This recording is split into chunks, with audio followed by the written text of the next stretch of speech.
Nell'isola del 30 novembre del 2011 avevo evidenziato le difficoltà in cui si stava dibattendo e costruendo l'ospedale di Bergamo, mettendole poi a confronto con il progetto del nuovo ospedale di Pordenone.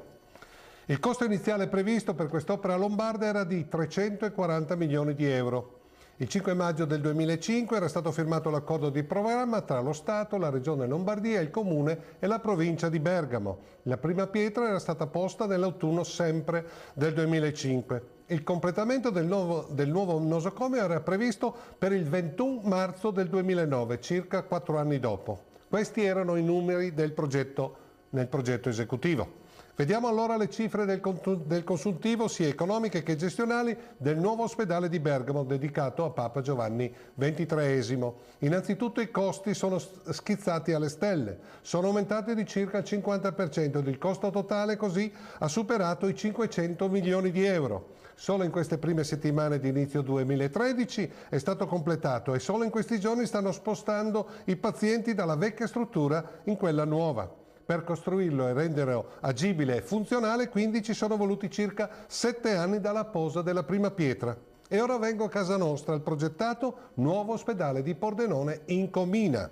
Come noto, quando Tondo vinse le elezioni regionali nel 2008, stracciò il progetto di Illy che prevedeva la completa ristrutturazione dell'ospedale di via Montereale con la costruzione di 2 nuovi padiglioni. Il costo previsto allora era di 92 milioni circa di euro. Nel 2011 Tondo, durante la campagna elettorale per l'elezione del nuovo sindaco di Pordenone, all'Hotel Moderno davanti a una platea entusiasta alla presenza del candidato sindaco del centrodestra Giuseppe Pedicini, firmò un documento in cui garantiva l'impegno finanziario della regione per costruire in Comina il nuovo ospedale ad un costo previsto di 180 milioni di euro. Pedicini, nei giorni più caldi di quella campagna elettorale, mostrava orgoglioso la firma di Tondo su quel documento, dicendo carta canta, il nuovo ospedale si farà in Comina perché lo vogliamo noi. Il Messaggero Veneto intitolava "Trovati i soldi, li mette la regione nelle variazioni di bilancio entro giugno". Andiamo allora a vedere a che punto è l'iter progettuale a fine gennaio 2013 del nuovo ospedale in Comina. In questi 5 anni non è stato siglato neppure l'accordo di programma tra le istituzioni interessate, quindi siamo ancora lontani dal progetto esecutivo e dalla posa della prima pietra. Sul versante economico la Regione ha previsto per quest'opera 150 milioni di euro attraverso anche la cessione di nuovi mutui. E l'assessore alla sanità Luca Ciriani ha dichiarato che ora il costo del nuovo ospedale è salito da 180 a 274 milioni.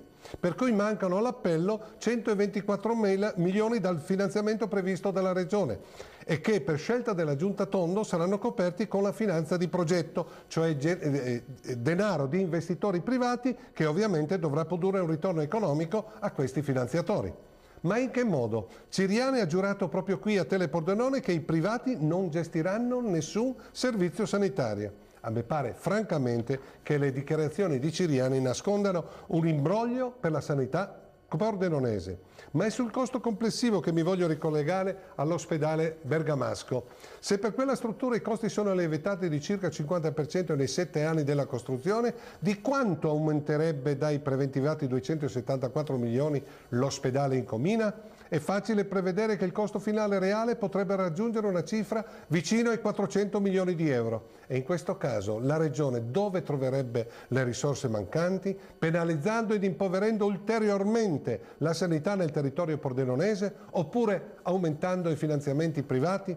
Insomma, da qualunque parte si guardi il problema, il progetto del nuovo ospedale in Comina voluto da Tondo ha delle grosse criticità, finanziamenti fumosi, costi alle stelle e tempi biblici per la sua realizzazione. Onestà intellettuale e responsabilità politica dovrebbe far recedere dal portare avanti questo progetto che io ritengo praticamente irrealizzabile per chiunque vinca le elezioni regionali di aprile. Con i finanziamenti pubblici regionali già previsti si dovrebbe riprendere in considerazione il progetto di Illy. Si potrebbero così iniziare i lavori in tempi rapidi e consegnare l'opera alla comunità pordenonese con dei costi accettabili e tempi certi. Sarebbe la scelta più intelligente, onesta e politicamente più corretta da fare, ripeto, per chiunque vinca le prossime elezioni regionali. Ci rivediamo mercoledì prossimo.